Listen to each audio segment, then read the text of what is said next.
What's good, Relocation Football League fans? It's your boy Smitty, joined here along with Rob Roby, aka Mix, head coach of the Chicago Cougars, of course, co-commissioner here in the RFL, and we are back with another weekly RFL podcast. As we have a pretty short one coming up here. We're just going to be looking over the games, of course, that went past. We're going to go past the bowl games pretty fast, and then we're going to get into the live games that took place this week in the playoffs for the quarterfinals. And after that, just going to be looking at the bracket so far, how everything went, give our opinions on it, who we think is going to the national championship, and who we think may win the national championship after what we've seen. And then after all of that, we're going to go talk about the latest news about RFL Season 10, because we are nearly complete with all the teams being rebuilt. So, man, RFL football is looking like it's going to be coming back real soon for sure. And a lot more content is about to start getting posted as well. So with that being said, let's go into the bowl games. So we're not going to go in depth like last time with these. We're just going to announce who the winners were. And as we announce who those winners are, just going to show you guys the scores as we go through them. So here we go. First bowl game of the 4 p.m. Eastern games that started out. West Virginia comes out, dominated Appalachian State. They were predicted to win that game, and boy, did they do so, beating them by 41 points in the New Mexico Bowl, as they are able to scoop up the first win of the week of the final bowl games. Then we went on the same time at Iowa State, defeating East Carolina University 40-24. In the final 4 p.m. Eastern game, you had a nice shootout, neck and neck, competitive, but Arkansas State came out on top 59-56. Kent State were the favorites to win that game, but they did not come out on top. So a big win right there in the Bahamas Bowl by Arkansas State. Then we got in the 6 p.m. Eastern games on Wednesday. Missouri versus Georgia Tech. Man, got to play the bell for a man, ECJ, man. Elijah Carter Jr. couldn't go out there with the win, and unfortunately, is that him on the floor right there? On the poster? Oh, man, gotta give him another one, man. He got juked out the side, man. No, I'm just playing with you, man. But Missouri comes out on top 39-37. It was a really good competitive game. I knew this game was going to be competitive. I think I did have Missouri as the favorites to win, and they did come out on top. But a good challenge given to them nonetheless by Georgia Tech.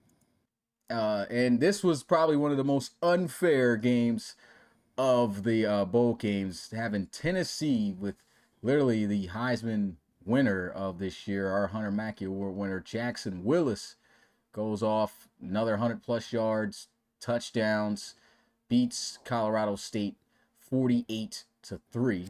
So we knew how that was going to go, went exactly as expected. Then we had a shocking game here, man. I actually had Cincinnati Mokluts and those guys coming out with this victory. Instead, they got blown out by more than twice as many points by Liberty, who was ranked 21 in the country coming into this game after losing their conference championship game in an upset game where they were supposed to win that one. And that was against a weaker opponent, in my opinion, that I feel Cincinnati could have beat. And I think Cincinnati played low to their comp and ended up losing to the Flames here 34-16. Then we go into the final. Actually, I think this was an extra game. We had 4 games at 6 p.m. and Texas A&M took on Tulsa. Now, this game was not as I expected it would be. I thought Texas A&M was going to run away with this one. They still won 24-19, but Tulsa definitely gave them a run for their money. But at the end of the day, the Aggies held on, won the game, and end their season on a good note. It was a great season for Texas A&M this year. And then, of course, you see why I got my UNC gear on, man. UNC, second year in a row on being on an actual college football game, winning their bowl game, Duke's Mayo Bowl. They beat a ranked UCLA team who was really good this year, man. I think UCLA, if I'm not mistaken, went 10-2. It was either 10-2 or 9-3. That's a good team for UNC to beat, man. And we saw UCLA, UCLA if I'm not mistaken, they beat USC. So for the Tar Heels to come out here and win it 33-16, that was a huge statement win. I mean, they were going off, and hey, 2 bowls to the belt. Hopefully, one day we get the playoffs, man. Hopefully, we can get some talent. And Notre Dame versus Utah. This was a squad that had some users on it. He had a good sending off party for Notre Dame's senior tight end and Brian Schneider. He was even talking about how it was a great way to send off his career, getting a victory. It was a good close game right there with Utah, 30-23 the final score as they got that done. And Florida State, even though they start off really bad, these guys managed to come back and beat University of North Texas 48-31. Kyle Sisk started off really slow, man. It looked like, I was like, man, what is Florida State doing? But he started getting into a rhythm. Defense started playing real hard, and they just started attacking on points and walked away with the victory there to close off their pretty good, successful season. They went 7-5, but they really went 8-4. There was a loss they shouldn't even have got on their record. And then, of course, going out there winning the bowl game. This was a good season for Florida State. Played hard all season long. Duke versus UAB. I thought this was another terrible matchup, and of course it was. 17-55. Duke just absolutely destroyed the Blazers in the Sun Bowl. It wasn't even close. Running back had 4 touchdowns in this game. Vince Herndon, I'm pretty sure. Herndon. Keep saying his last name wrong, but tore it up this season, man. Over 20 touchdowns this year. And then in the Pop-Tarts Bowl, man, this was a legendary game. If you missed this game, you might want to go back and watch it if you want to see some excitement down to the wire. TCU closing out their good season over Stanford by a point here in this legendary bowl game here. Pop-Tarts Bowl, they won 36-35. And we had Washington and a rematch against Minnesota. This game was fire earlier in the season. Washington won that game in overtime. Had a lot going on in that game, and then they won that one. I believe it was 51-48, and this time they put up 55 points and only held Minnesota to 28 points. So a big win right there in the Reliant Quest Bowl by the Huskies. Then we had the prophecy of 6-6 hit. But an opportunity to win a bowl game for the Florida Gators came through, and boy, did they get the job done. And shout out to Zach Tank, who was here gracing the poster, had himself over 250 yards, actually over 270 yards rushing in this game against Memphis. And they absolutely dominated them, letting them know, like, hey, we're still an SEC team. Can't just give us teams like this in the bowl game. We're going to dominate them. And that's what they did, man. Beat them by 43 points, 56-13, as they close out their season 7-6. And the last 3 games we had here, we had Michigan versus Maryland. It was a really good game, sending off game here for the season for Tremaine James. Of course, we know he's coming back next year as the running back for the Wolverines. An amazing game, led the whole nation in rushing yards, over 2,300, I think close to 24, if not 2,400 rushing yards. He was right there, up there. Also tops in rushing touchdowns this year, and he walks out with a bowl game victory as they finish their season 8-5. Tough Maryland season too. They went 6-6, managed to get to this bowl game, but a tough opponent, and just couldn't get it done. But they fought pretty hard throughout that game, just fell short. And then we had Kentucky versus Oklahoma State. User-submitted quarterback Kareem Stone came out here and was able to manage his team down the field and get it done in a high-scoring competitive game against the Wildcats, as they were able to win 41-35. And the last bowl game was Georgia versus Nebraska. We knew this was going to be a great game, and it came down to the wire with Nebraska walking out on top, 39-37, 2-point victory. And that is it for the bowl games, the final bowl games of the season of CS8. There's a lot of great games within that one. Now it's time to get into the meat and potatoes, though, of the games that really matter. Those matter too. I'm not going to say it didn't, but the playoff games, man. Wild card. The first round was very competitive and close. This round, though, quarterfinals, we didn't get any classics, man. It was just straight business getting handled. In the first game, was Miami versus LSU. Now, I've spoke enough. Final score is 47-34. Rob, what was your takeaways from this game as LSU was able to get their sweep over Miami and end their revenge tour and a shot at trying to win a national championship in the first year of Coach Polk?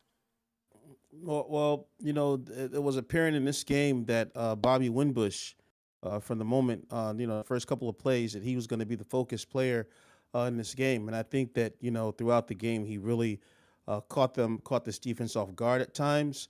I felt that, Miami, they kept it close defensively, but they were struggling in a bit, to get the ball going, earlier on.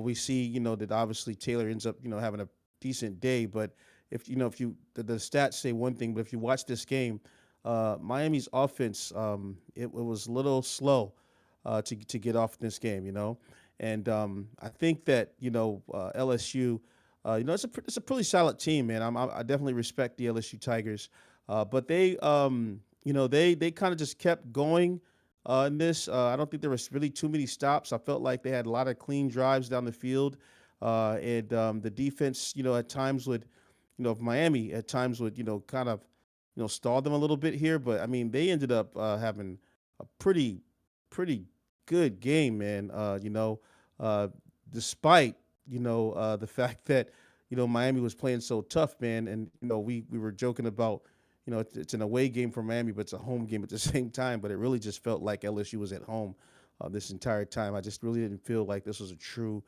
Miami home game. I know the guys, Miami guys, they were distraught about this game, man. We saw Taylor, and he just kind of, he was just there, but really not in the moment. If that makes any sense, he's there, but he's not in the moment, and he didn't really, in my opinion, live up to the expectation that we wanted to, that some of us may have wanted to see out of him. Not to say, he had an amazing career, amazing player, amazing, RFL member, on top of that, right? But it just wasn't the caliber of play that we needed to see. And I think that, his struggles is what kept this game close, and what, allowed for LSU to appear to just dominate this team here. I know it seems like it's a close score, but it's really seemed like Miami was outmatched in a lot of areas here. Again, I have to go back to Bobby Wimbush, man, the play making ability that this guy had in this game. Boy, you know, there was some pretty big plays at times, man. Cooking guys out there, and yeah, he had an amazing game. It was a great game to call. I wanted to see a little bit more of the rushing attack with the other back here. I know they got Khalil Harris. What's the other back's name? I'm Matty forgetting his King. name. Yeah, Matty King. I kind of wanted to see a little bit more of that, but I mean, I like Khalil Harris as well. That's a solid back here for Miami, man. Uh, and I just feel that we really didn't get to see a full fledged Miami attack, if that makes any sense. Like you see the numbers and you're like, oh man, Rashard had 15. This guy has 97. He's got 3 touchdowns, 2 INTs, 52 passes, but it just felt really heavy and clunky to me. It didn't feel smooth at times. And that's only because I've been watching them all season long. But nonetheless, the night obviously went to LSU. Maivia, boy, looked great out there. So I want to see if they can keep this thing up, going forward. Jeremy Speed, boy, for all you guys scouting out there, man, this guy, man, he gets the ball, he's just like, through the lanes, man. So great hap back there, and again, shout out to Bobby Wimbush, man. Had a great game, put on at the biggest moment. That's what it's all about, right? Yeah, that's what it's all about. Just taking away keys from this game. What I saw is, I did have Miami's as a favorite to win this, and I kind of feel like we kind of hopped on the train, maybe a little bit of Miami to really dominate because I mean they looked so great in that ACC championship game to knock off the back-to-back national champs Clemson. But after that game, they just had 2 back-to-back games that didn't hit. I thought that game against Tulane, of course, we was like, man, they literally almost lost that to Tulane. Had to come back last second, had Charlie Dotson have to come up, jump ball to win it in the corner of the end zone with seconds left. So that right there should have probably been the red flag. to think about. But then, you think and you're like, okay, these guys were on the road. Tulane had that home field advantage. And we know Tulane is, even though, yeah, you'd say it's Tulane, that's still a team that were shockingly good this year. Went undefeated, all the way up to that point. And that then you go into, you kind of sleep almost on what LSU did. They only lost to Alabama this year, and they lost in embarrassing fashion, but then they had to meet them in the SEC championship. And in that SEC championship game, LSU dominated them back in a sense. Now, was it really? Now, I'd say domination in a sense because it's kind of what we saw in this game. LSU's defense, it may not be ranked number one in the country, but it's up there. And one thing I think it is it's a defense that's going to dictate the game. It's going to be a defense that's going to stagnate you and make things difficult for you to make plays on. You have to really, really take care of the football when you play this team. And we saw that just did not happen. And Dante Taylor, I mean, the way they started out was great, right? I mean, they had that long touchdown run. Had that long touchdown run from Khalil Harris. And that really kicked off the game. And like you said, it kind of stopped. I don't know what happened there, man. He only had 10 carries. I know he was kind of splitting carries with Matty King, who had a much better game. But that after that long run, they just stopped giving him the rock. And I was just like, yo, like that they should have definitely kept. Hey, we've been in a voice. Yeah, we've been in the VC too many hours last few weeks, man. Yeah. But yeah, you still saw a great game from Rashad Mitchell though, man. I mean, 139 yards, 3 touchdowns, and 15 receptions. But at the end of the day, LSU's defense was just too much, and they're advancing on to the semifinals. So I mean, just a great job right there by LSU. But with that being the first game that kicked us off, we go into the second game, and this was Texas versus Colorado. First thing I'm going to say about this game is this was definitely the game to see. Is Colorado legit or not? And obviously, Texas exposed them. They were not legit. And it's crazy. They were the only undefeated team left up to this point, and Texas just absolutely destroyed them. Just came off a historic victory the week before, after being down 24-0, comeback, the biggest comeback in playoff history in the RFL College Series, tying also the biggest comeback in the College Series ever. And you saw another crazy game from Mac Van Ginkel. This dude had over 200 yards receiving last week, and here he is this week with 164 and a touchdown. So 3 touchdowns, over 300 yards of offense, close to 400 for a tight end, and he had 10 receptions. They ran Shady Houston a lot more than what they did last time, but we didn't see too much of the production. As you could see, only 66 yards on 17 carries. That's not all too bad, but it's not where you want to see. And then Nyshawn Miller obviously doing what he had to do. He did throw the 1 pick, but he had a touchdown, over 400 passing yards, and only missed 6 out of 47 passes, which says a lot when you're throwing up against this Colorado defense. I mean, you were bound to get an interception. Every time you play this team, they led the nation in interceptions, right?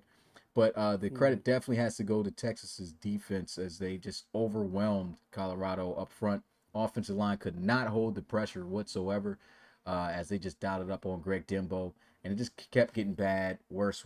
And then you just had a lateral style of offense all game from Colorado, and that just, when you see a team get like that, especially Colorado, because they have kind of did that all year. You could do that in the Big 12, right? A little bit. Can't do that against an SEC team as stacked as Texas. And so Texas walks out of this one 40-14. What was your takeaways from this matchup?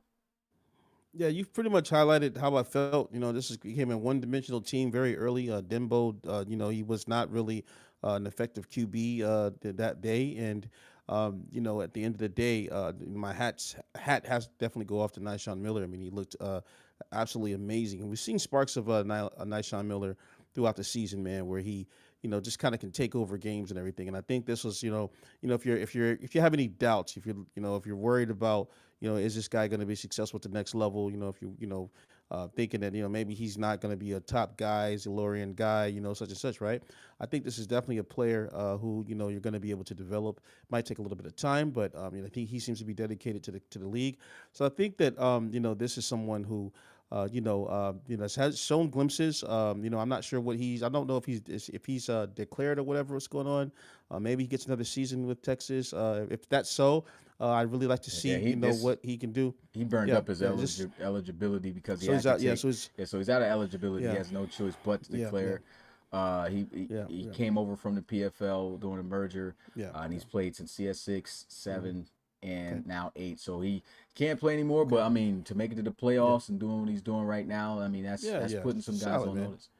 Yeah, yeah, definitely. And I just think that at the end of the day, when we saw this game, Colorado totally unmatched, man. I mean, there's no way they could not handle Texas in this game, and it kind of was just like a game of like almost like cat and mouse, but unfortunately, the cat won, the biggest in Yeah, this one.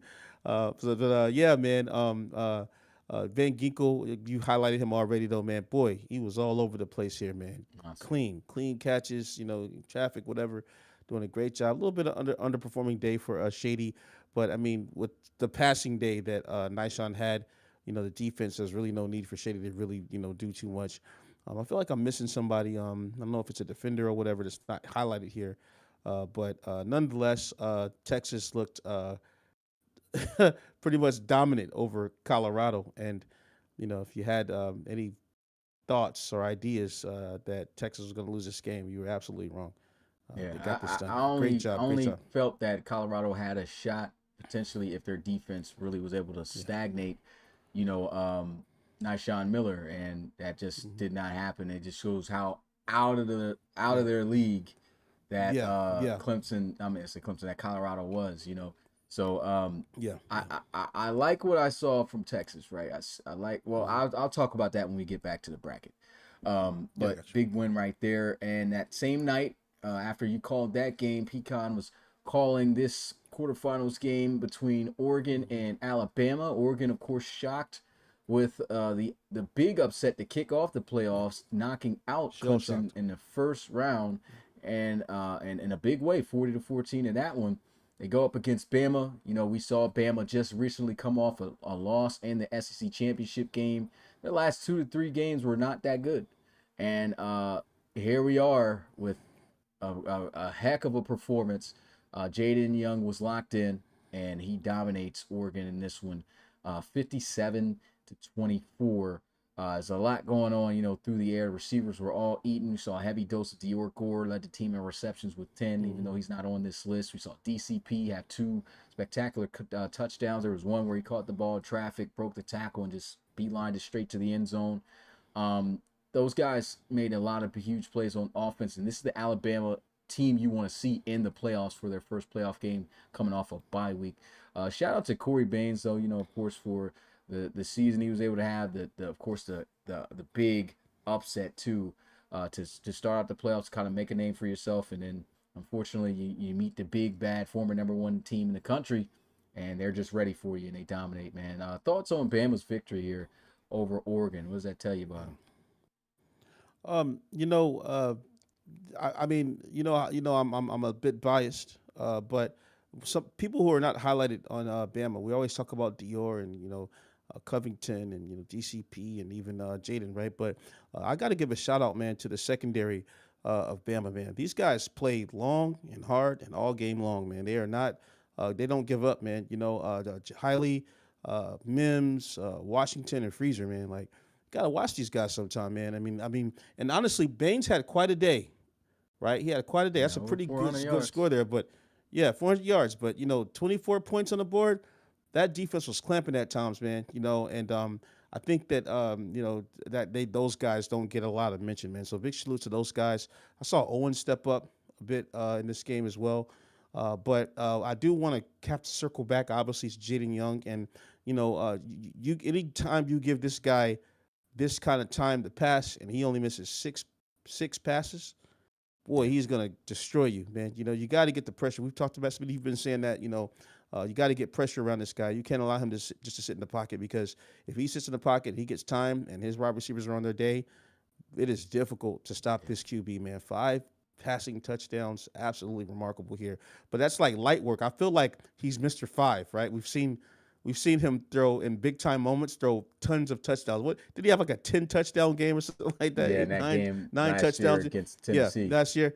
Yeah, he's Mr. Big Game, man. You know what I'm saying? So this guy here, definitely high on the scout list of a potential RFL QBs who will probably be successful. And he's shown that he's a campus leader, man. And that was a great win for them. I don't know what the spreads and everything were here, but Bama's in a position right now to do some things here, and they've got one team to get him to get past, right? You know what I mean? In order to make it to the next to a national championship, man. And they're for real, bro. They're for real. So it's going to be interesting to see what Coach Dior is able to do with these guys. Dior knows I talk to him, we get advice and everything. Just hey, keep with the game plan. Don't get cute.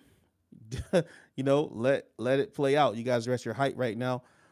Big salute to Oregon. It was a tough fight, but you guys ran into, this is a year of Bama, man. I'm sorry. I mean, and I feel like that's kind of like every year, but like this year here, it's kind of different, bro. And so it's not gonna be that Bama that it's not that Bama that they're gonna drop some games and everything, or they're gonna blow a lead and all that stuff and everything. Something crazy gonna happen. Like, nah, these guys have been crushing it, man, and you can kind of see them kind of like this going up. You know what I mean? As the season has worn on, and I'm excited to see this upcoming week, man. What's gonna happen, and if they're gonna finally go to a national championship, and Yeah, they've been We'll one see. before in season Yeah, of season course, four. That was but that was great one. bad. No, that actually was one of Yeah. the most competitive Uh, national championships ever. It went to They overtime. didn't win it though. Yeah, they lost I got you. 17. They didn't win it, man. 17-14. I'm biased. I'm biased, though. You know what I mean? Yeah.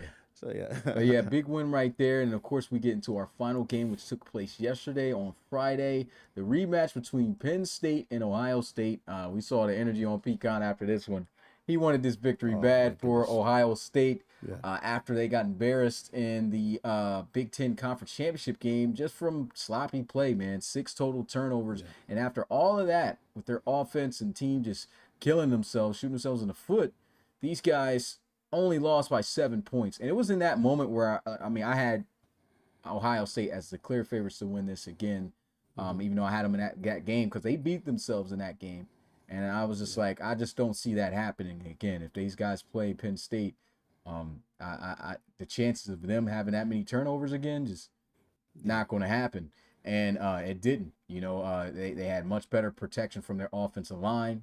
Dylan Lewis was locked in. They started out on defense first this time around. They set the tone. They were able to get the quick stop on Penn State. They were able to score a touchdown, and they were building up momentum. But I will say Penn State, they looked good at points in this game, and they had a chance to get back in it. But, C.J. Johnson, last game that they played in that Big Ten championship, took care of the football. No turnovers, had 2 touchdowns. This week, though, 1 touchdown, but 2 interceptions. And those interceptions came at crucial times. They were driving down the field, getting in field goal range. At some point, it was 20-10. And they were driving down the field, at least in field goal range already. And he threw an interception. Who sparked it? The same guy who sparked the game for Ohio State last week against Oklahoma, and that was Brian O'Connor. Brian O'Connor snatched it straight out there, 2 interceptions in back-to-back playoff games, man. And after that, it was just the tone was set. And then C.J. Johnson, even after those 2 picks, 3rd turnover came from him getting sacked after his lineman just literally did not pick up Wyatt Harris, the best defensive player on their team, on the field at that moment. And he just blew him up, forced a fumble, and Will Woolfolk picked it up, scored in a touchdown, and 37-17, the final score. I didn't see Jack Sky to the pick 6. Yeah, he had a pick 6, so it was 2 defensive touchdowns. It was one with that interception there. That was the second one that C.J. Johnson threw. And then the last one was when Woolfolk picked it up and scored. So you take away 14 points. I mean not take away, but the defense added 14 points on that board, and they were showing why they were the number 1 defense in the country. Man, this is going to be one of the main reasons why when you see Ohio State like this is why they win national championships, right? Who's going to be able to stop this? It's a question you got to ask yourself. I mean, 2 big wins. You blew out both of those opponents. You blew out Oklahoma and you blew out Penn State. Now you go up against Texas, So that's going to be very interesting. And what do you think about this win here by Ohio State? Yeah, that's the defense, man. They took the life out of these guys. I saw the the turnovers. I said, "Oh my goodness!" Then I think I saw two back-to-back interceptions. I saw one, it was a pick six, and then there was like a was it on a special teams hit, or was it like there was a fumble or something like that, man? Scoop and score Yeah, with special yeah, teams. Someone got hit. Now, what's yeah, hold up? yeah, yeah. I might be thinking about last week. I think that was last week where Oklahoma forced a fumble. After that, I don't think that was this No, game. I thought I saw. I didn't see them. I didn't see. I thought I saw Ohio State get a forced fumble on a. Yeah, that was last week It against was like Oklahoma. in the yeah, yeah. Hmm. Yeah, nonetheless, though, this game switched around really quickly on Penn State. It was kind of close at first, but then out of nowhere, Ohio State really just dominated this defensively. And so it was kind of a light day here for Dylan, but really bad for Penn State, man. So I mean, there was not much I had to say. I had Ohio State win this anyway. Like I never doubted that they could get this done, honestly. But seeing them just kind of, you could just kind of feel that like taking over, like how the game just took over, and then Penn State just kind of became like the weaker opponent. And so that put everything into perspective for me, man. Great year by Penn State, but Ohio State is still that powerhouse that we have known them to be, and you got to salute to Coach Connery as well for putting together a decent, solid game plan here and getting it done. Yeah, and we know the type of work he puts in behind that squad, Yeah. testing and everything. I mean, Oh, he you said you for have no this idea, game, man. Like, this guy ran yeah, 58 game tests before yeah, playing against Penn State again. yeah. So that goes to show you the I work that's I going on just behind the scenes. yeah. Yeah, I know. I know guys think that people are capping when they say certain things and everything, but I was gonna be honest. I had to log in as Pecan one time, and when I tell you he has something like 20 something fouls with Ohio State, man. Testing. Like I keep this guy is like honestly, man. I've never seen anything like it. Actually, I can't promote another league, but he kind of reminds me of somebody else I know that has won a whole bunch of championships. Doing the same kind of thing, man. That's very, very dangerous. And I'm glad that he's tied to Ohio State because if he comes to the RFL, oh boy, Yeah. what I'm saying? Yes. Might be some problems, man. And that's not to just what they call me. What do you call it? What's the word they use for it, man? Whatever, man. You know the word they use for when you're giving Oh, someone too much glazing. love, whatever you call it, Yeah. glazing. Yeah, not to glaze, right? But it's true, guys. Like he's very serious about this year, and if you're playing him, then you need to make sure you're prepared because he's over preparing for you guys. Like this guy's built it. Built Texas already. Built Texas already. He built Texas already, guys. He's ready Winning for him. games. So So yeah, so yeah. yeah. Well, that was it for the first round. I mean, for the quarterfinals, the semifinals is now coming up, guys. And with that being said, let's go ahead and get a look at the bracket. So this is all that has taken place so far in the College Series bracket. Again, we already went over, Oregon upsetting Clemson in that first round, going up against Bama. Bama beating them to go down to the semis. Miami narrowly escaping Tulane in that first round, winning by 1 point, then going on to get eliminated by the number one team in the country, LSU, going on. And we got our trilogy, excuse me, of Alabama versus LSU. This is now starting to become a pretty big rivalry in the RFL college series with the way that things have been shaping up with these two seeing each other. It hasn't been too many teams that see each other 3 times a year. The first team to ever do that in the college series history was another rival of Alabama, with them being included, Alabama and Georgia, way back in CS2, where Georgia became the only team still and will be even after this season of the to ever go undefeated a full season and win a national championship. And they beat Bama 3 times. Not going to have a sweep like that here because both these teams have already swept each other. And here they are with the ultimate tiebreaker to see who's going to go to the national championship. On the right side of the bracket, we see Oklahoma. Again, we talked about Ohio State dominating Oklahoma and then dominating Penn State to get there to the semifinals. I mean, none of those games right there you can see is close, only giving up 17 points each of those games. And then Texas, who was in hot water, came back, record-breaking comeback against Illinois, beating them to win by 1 point, as Miami had to do against Tulane, and then dominating Colorado as well. And now these are the final four teams, back to the old school, four playoff teams going at it. It's going to be Ohio State and Texas going at it. I believe that's the Rose Bowl, and then the Sugar Bowl is Alabama versus LSU. So with these matchups, we're going to pick who we think is going to win, who's going to the national championship, and who we think is going to win it. Obviously, I know who you're going to have advance on one side and win a national championship there. But on the other side, we'll go over that after the fact. What do you think it's going to take for Alabama to solidify and get this win, I'd say, over LSU to make it to their their third national championship in RFL college series history?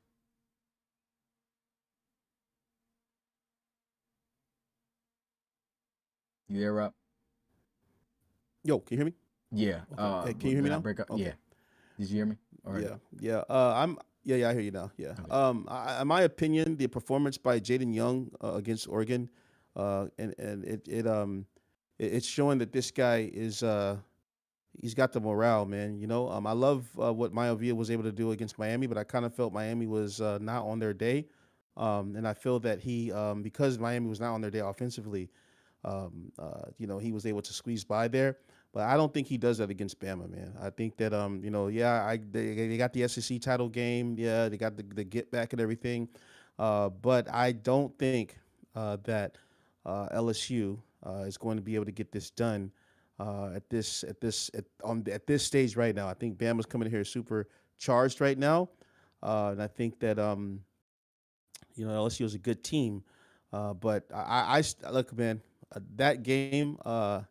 Matter of fact, let me ask you, what was the score of the SEC title game? It was That's what I need 26-19. to know.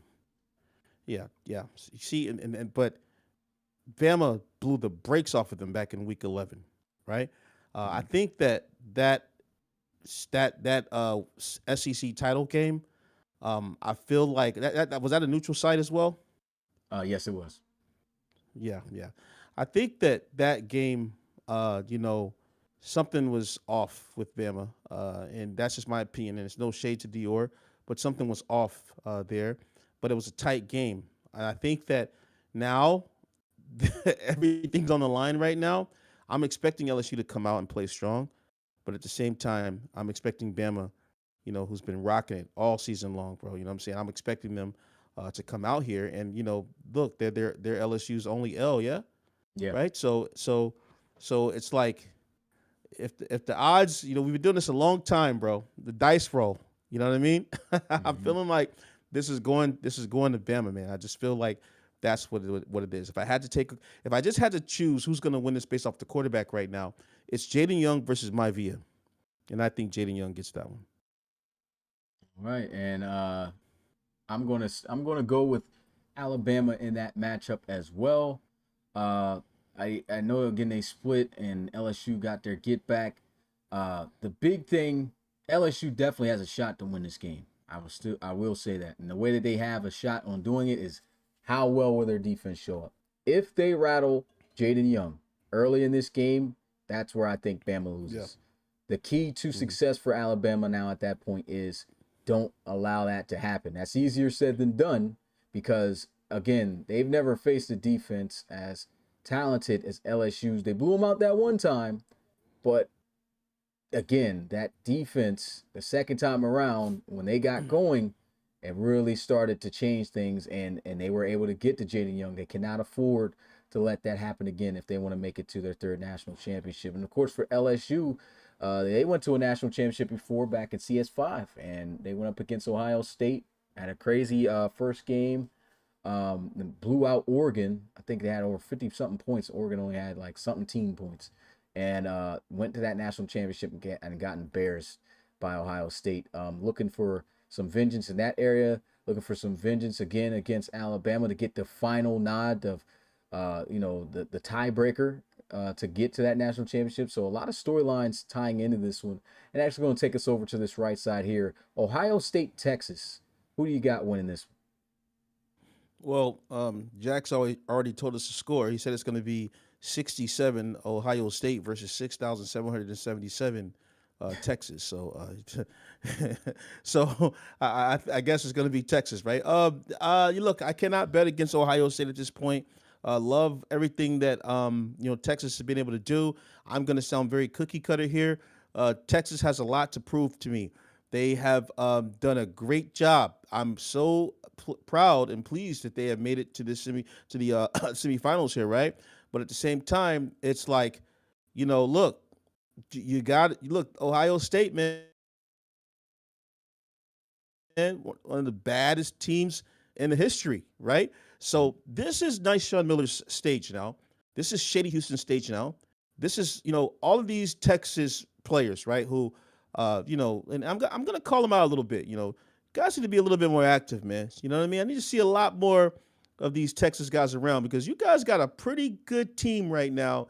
But I'm not feeling the Texas domination, the Texas support like I'm seeing from other schools, right? And I feel like they need to take themselves a little bit more serious here, because he's looking at here. Look, man, one game and you're going to a Natty, Yeah. and the only person I see in the chat is Nyshan. You know what I Yeah. mean? Like, what is going on, guys? I mean, I remember at one point these guys had like almost the most prospects, right, or the Yeah, most they user did. players, right? So, but I don't know. I don't know, man. I have to. I support coaches, right, who are doing their thing.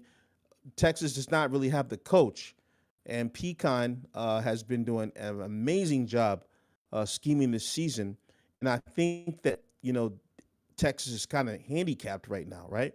But how great would it be for this team without a coach, right? And Mhm. no one's controlling them, no one's scheming. How great would it be for them to be a user coach, right? Yeah. That's been killing it all season long. And so that's the challenge for the Longhorns, right? Can they get this thing done against Coach Connery and against Ohio State? Or is this going to be another Ohio State blowout? You know, Yeah. I mean, this ain't Colorado, man. Yeah, it's This not. ain't Penn State. And that's So what I'm looking at yeah, too in this matchup, yeah, right? Is yeah, first game, Illinois. That's a good opponent, right? They beat Ohio State. yeah, It's a solid yeah, team. But then you get yeah, pretty much like just a little tune-up game where you probably is too easy, against yeah, yeah, Colorado. And so you play that caliber of opponent while Ohio State played yeah, Oklahoma and Penn State and blew them out. yeah, So yeah, yeah, momentum is sky high right now yeah, yeah, for yeah. Ohio State. Texas cannot Ohio afford to State, yeah, make no mistakes. Like these guys have to yeah, make yeah, plays. And this game, I always say it, it's going to come down to one person who's yeah. it's Nyshawn Miller. Can Nice he on Miller, yeah, prove that yeah, he can make the plays and move the ball down the field well enough for this team to be able yeah, to get a victory against a great opponent, right? yeah, They missed the ball last year. This was a team that should have been in the playoffs last year, but at the same time, we're looking at the talent. They had the hardest schedule that season in the RFL yeah, College Series, but at the same time, there was games that they should have won that they didn't. So missed yeah, opportunity last year. This year, they handled business. They only lost 2 games. And again, we saw them start out slow against Illinois. You cannot start out slow against Ohio State. You have to bring literally everything you got, which means Nyshawn's got to extend plays with his legs. He's got to find Mac Van Ginkel as early as possible. He's got to use the speed of Lamarcus Deer, his receiver. He's got to yeah, whatever it takes. They got to utilize and balance out the offense to catch Ohio State off balance, which means honestly you got to work the run game with Shady Houston, yeah, right? And Shady Houston has to pop off. We've seen at times that he can pop off. He's going to have his best collegiate performance in this game because, again, you're going up against the best defense in college football in the RFL College Series. As for Ohio State, I yeah. think the task is easy. Just send that same pressure you sent against Ohio State and Oklahoma and shut down Nyshawn. That's the key focus. You get him out the game, you rattle him. I don't think Texas has a chance. Yep. And so I guess we're both going Ohio State and Bama in the national championship. Just talk about that matchup. Even though I know if you had to choose, you're going to go with Bama. Talk about that Of matchup course. though. If that happens, what are you excited about with it, and what do you think the keys to success for both teams would have to be? Well, if that were to happen, that definitely is going to be. I think it's going to be one of the all-time showings here in the college series. And I can't, and as much as I love Bama, I can't really, choose a winner of that game right now because Yeah, there's so many variables, right? Um, Bama has an amazing offense, and they've got a stellar defense. And I think that even Pecan himself would say that the wide receiver core is much better than his wide receiver core. Um, but Ohio State just finds ways to win, man. They find ways to be competitive. Pecan's doing a great job of scheming here, not to pick coach versus coach at all, but I've seen what both coaches are doing behind the scenes, and I think that both know their teams very very well, and so it's just going to come down to who is going to be the wiser man of that day, and how are they going to. I kind of cut out. Um, I think that that is going to be a game, man. And I'll be honest with you. I think that's going to come down to a mistake. I feel like both of them really want to beat each other, and honestly, this is a bitter rivalry in the making here in the RFL. Like you just have to understand the politics of this game. If you've been around, there's a lot of politics here. It starts with the transfer of Dior from Ohio State to Alabama. And there's been a lot of things going on. Now they're coaches now and they're controlling the teams, and there's been a lot going on, man, behind the scenes that people don't really maybe know about. And so, if there's any game that I think has the makings of like a almost a civil war, bad blood, bitter rivalry, it's gonna definitely be out of all these four teams, right? It's gonna be Bama versus Ohio State, and if I know Dior, he's very humble, but he wants to win. Period. Right? He's not going to show himself in the chat and everything, but he wants to win.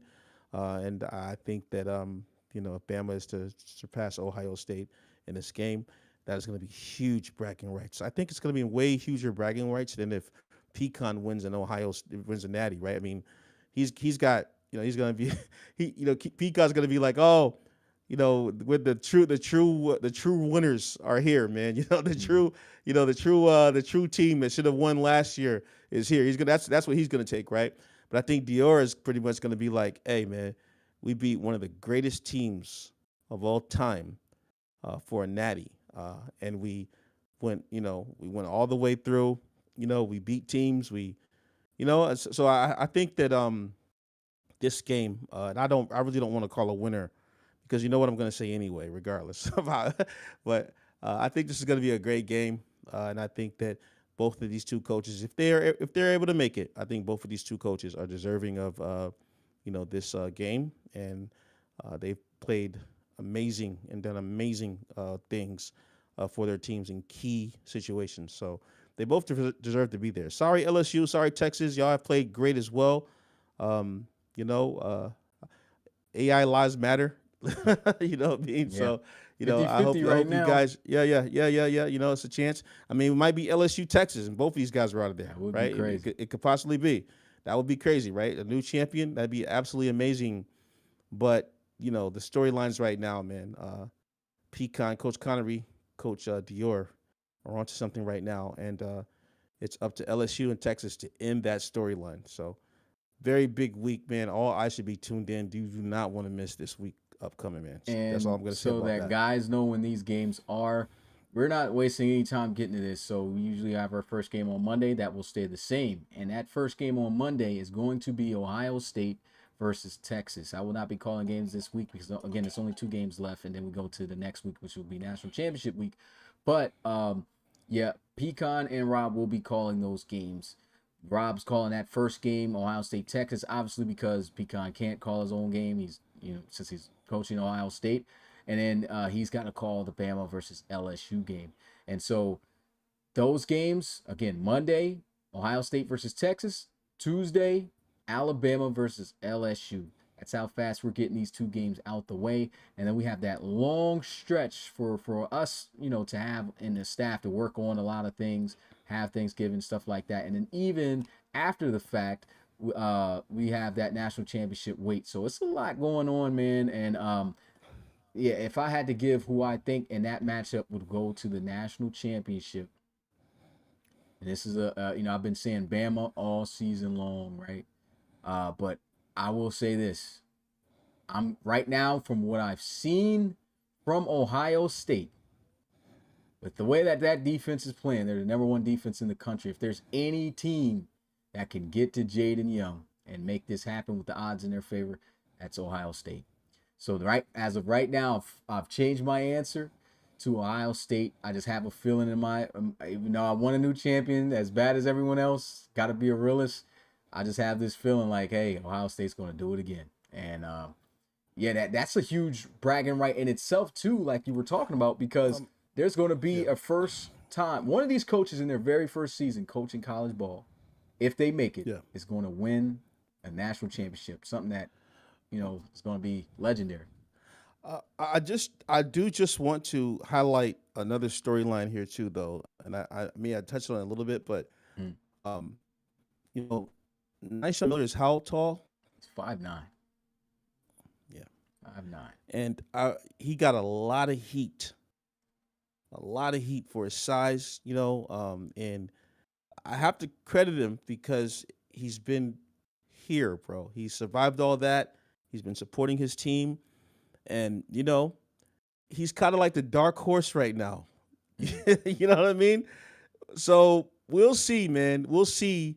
With that there. Not to say that, Cherry and Maya Villa and these guys and Speed don't have, their own rights, but as another user, if we're talking about user coaches, right? So there's another user here with, Nishon, man. And like, I honestly, Speedy, I can't believe that he's here. Like Yeah, I mean, I wouldn't say, like, I don't think it's a shock. And the reason why, for me, and again, some guys I take a realistic approach on things. So some guys will hear like, dang, the commissioner's really coming at us today or something. But this is just me being real. And some guys need to understand that you got to hear the real, because if it happens, that's literally the odds. Those odds are already against you. You were supposed to win and get to this point last year. It didn't happen. So we already knew your team was talented, right? Yeah. You finally get here. You have a 10-2 season. That's expectations of what we're expecting, right? Yeah. Then when you get in here, you play against Illinois again. Like I said, granted, good team. They beat Ohio State. But again, Texas, you guys were the favorites to win that game, and you did it. And you struggled doing it as expected because of those inconsistencies, right? Because of that slow start on offense. And I'm not going to say it was Nishon Miller's fault in that matchup, because, he still ended up having a great game. It's just that they kind of went away from their identity of running the ball. And he had to keep passing early, and that was not working out. You find yourself in that game down 24-0. A miracle to come back and win that. And then your next game, you go up against, I'd say in this playoffs, the biggest fraud team in there. So number 2 in the country. Number 2 in the country, and there's not one team. I think if they played Tulane might have beat them. So just even to bring this up too, Tulane actually was a higher overall rated team than Colorado. Colorado was the 81 overall rated team. Tulane's at 82. So that goes to show you like what level they were actually on. They just, Big 12 just really was not it this year. So boom, you go through that. While all these other teams, look at this, like Bama, they beat Oregon. They just got finished beating the 2-time national champs. LSU, they sweep Miami, who had a crazy ending towards their game, even had to beat Clemson to get to the playoffs, to get to this point, and had a shot. They had great talent. Ohio State already went through their 2 games. I'm looking at 2 teams that's played real heat up to this point. So am I shocked that Nishon is here? I'm going to be honest. I'm going to say no. I'm not shocked that he's here. But what I really would like to see, what I think the community really wants to see from him, is him ball out against a team this good and win. Yeah. If he does that, Yeah. now that's something that Yeah. you know that's what I feel, huge. man. I feel that. He's got to do that too. and actually contribute. Like if Texas wins this, and he doesn't have the greatest performance too. I mean, again, that still goes against him. But if he has a great performance, helps lead his team to the victory, and I like the fact that he uses his legs too. But he's going to have to use both. He's going to have to use everything to win this game. He does that. I think that's what's really going to have me like, you really proved the critics wrong on that one. That you were actually able to beat a team that good. Does his stock change a bit? No, it's got to. National championship. You beat Ohio State, you beat Bama or LSU, right? Yeah. Does the stock change significantly here in his last season? Now, I would say so. Wherever he's at right now, I'll tell you he won't be after that if he gets it done. So it's that's all I can really say on that. But again, he has to show, and it can't just be that they won. It can't just be that it happened. Yeah. Gotcha. You have to show like, hey, he was one of the key contributors to make this happen. Correct. He made the plays. It wasn't the defense that came up, made turnovers, and scored for you. Like Nyshawn led Texas to a natty. Nyshawn led Texas over Ohio State. If he can do that, man, again, I think that's where you start to see a lot more teams pay attention to him and start to. It's hard to overlook a 5'9" quarterback. I'm not going to lie. And we've been told guys when they came into this league that being that small, there's 2 guys starting in the RFL right now that were 5'9". Yeah. But they got lucky in the situation that they were in, that those teams had no quarterback and they had to go with something. And those guys had stellar collegiate football careers, right? Yeah. You compare them to Nyshawn though, that's where you got to look at it. And Nyshawn, quarterback wise, wasn't on their level when they played. He was more, he got it done in a different way with his legs. This is the opportunity. This is the game to show that you are like them, that you, despite the size, can make the same plays and potentially be somebody's quarterback in the future. Got to show that you can grind, you're ready to work for it.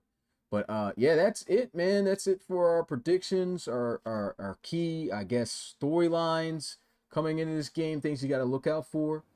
And I guess the last announcement I have is, guys, we have literally 2 teams left to build in the RFL file, and that is the Aviators and the Shamrocks. Right now, we have our young bull, Amari Harris, working on the Shamrocks.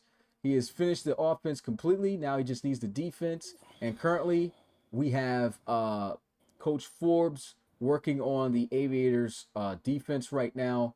And that's actually getting attacked by a couple other guys, Darius Hodge and CP. So there's a chance, not tonight, but I'm pretty sure tomorrow these teams will be done. And with that, next podcast, we will be releasing the Neon Sports, because by that time, everything should be shaped up to give us a week to be able to work on making sure all the little mistakes or whatever it is that we have on these players are finished. And at that point, there's going to be a lot of RFL news coming you guys' way after today, man. I'm pretty sure a lot of big news coming out. And on top of that, we're going to be diving into the RFL Season 10 schedule, because once we drop that, of course, it will reveal the schedule. We want to reveal the schedule to you guys on the stream that way. So that'll just be dope. And I guess at this point, that's the big Season 10 RFL news. More news coming you guys' way. Any questions you guys want to ask in the chat, go ahead and ask. If not, we'll be rolling out of here, as we just wrapped up everything we needed to within the hour. So that was a good timing. I'll speed ran this year with team building. Yeah, man, big shout out to Forbes, man. Forbes built 7 teams. Shout out to everyone that helped. Forbes was like, hey, man, I'm trying to get this thing going. Obviously, we know behind that dude was trying to get a trade off or something. So I told him, I said, hey, man, ain't no trades open, ain't nothing open until we get these teams made. He took that personal like Michael Jordan and ended up getting $70K in reloads for building teams. He wasn't playing around.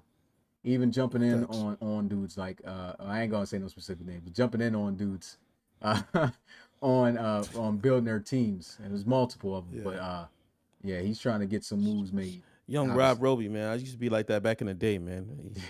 He's on it. I stopped doing that because guys got, they didn't like it too much, man. But Forbes, he's been doing it. But it's good. You have to have somebody like that, man, who's gonna just jump on guys and stay on them and everything, But I've kind of digressed in my tenure here in the RFL, just kind of behind the scenes more. And it's all good. I really salute to Forbes for jumping out there and getting guys motivated, staying on top of guys, So yeah, big shout out to Forbes, man. So I'm not seeing any questions here, so I'm thinking we're gonna wrap it up. Our numbers are kind of low anyway right now. I know didn't post out things. We were working all day, man. I was making traits, putting traits on players today for the RFL. Right. These guys were building teams. Mix literally just knocked out the Lumberjacks a couple hours before we went live. So a lot of stuff going on. I see one. He says, "So will RFL start sooner since the teams are done quicker than usual?" I wouldn't even say it's done quicker than usual, because I would have loved to have this done in October, But at the end of the day, we got a lot of stuff. I think it's done ahead of time, though. I mean, it took us longer, but I feel like we used to finish in December with this, and we've. I feel like, well, it depends, because I thought we usually got done a couple of months before, because when that game come out, we usually do it, and then guys have already done tests already, all this other stuff. Not saying anything about guys like not helping out. Guys have helped out. They've moved the process faster. It's good time, man. But it's done before still Thanksgiving, some decent time. But it's definitely crunch time, because like I still have to build the draft plans. I still have to do these other things. I feel like that time is definitely much more of a crunch than before. So that's why I feel that way. But there's a mock coming out, guys. Yeah, the season's going to start. I would like to start it early January as much as possible. But again, it depends on how fast everything gets done, which is one of the big reasons why we got these 2 playoff games happening on Monday and Tuesday. We want to use all of that time to get to, to get to work on everything we need to RFL wise. But he says commissioner ain't going to mock when he got a draft. Yeah, I was just asking for a mock, but no. Pecan has a mock. It'll be coming out soon. He just showed us it today, so he'll be dropping it soon, I'm sure. Yeah. So I think we've answered everything, man. If you got any questions for us in the Discord, you already know where to find us. Appreciate you guys tuning in to the RFL podcast for the college series as always. And I guess we will see you guys on Monday. Again, first game of the semifinals. Ohio State versus Texas in the Rose Bowl. Rob Roby on that call. And on Tuesday, Alabama versus LSU in the I was about to say the Cotton Bowl. They already played that. In the Sugar Bowl. Who's going to the national championship? We'll find out. Till then, peace.